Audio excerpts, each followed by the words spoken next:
বন নিধনের জন্য তামাক দায়ী। জি হ্যাঁ, ঠিকই শুনেছেন।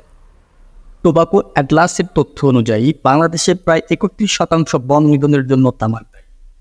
বিশেষ করে কক্সবাজার ও বান্দরবান জেলার ৩টি উপজেলায় তামাক পাতা শুকানোর কাজে তথা কিউরিংয়ের কাজে ১ বছরেই প্রায় ৮৫,০০০ মেট্রিক টন জ্বালানি কাঠ ব্যবহৃত হয়েছে। স্থানীয় বন থেকে এসব কাঠ সংগ্রহ করায় পাহাড়গুলো বৃক্ষহীন হয়ে পড়ছে এবং সেখানকার অধিবাসীরা আকস্মিক বন্যা ও ভূমিধসের উচ্চ ঝুঁকিতে রয়েছে। আপনি এটা জেনে আরও অবাক হবেন যে বিশ্বের মোট তামাকের ১.৩% উৎপাদিত হয় বাংলাদেশে। প্রতি বছর ৪.৫ ট্রিলিয়ন সিগারেটের ফিল্টার আবর্জনা হিসেবে প্রকৃতিতে জমা হয়, যার ওজন প্রায় ৭,৬৬,৫৭১ মেট্রিক টন। ফেলে দেওয়া বর্জ্য হিসাবে এটির অবস্থান বিশ্বের শীর্ষে। উন্নয়নশীল দেশগুলোতেই বিশ্বের ৯০% তামাক উৎপাদন হয়, যার মধ্যে বাংলাদেশ অন্যতম। আসুন গাছ লাগাই, পরিবেশ বাঁচায়।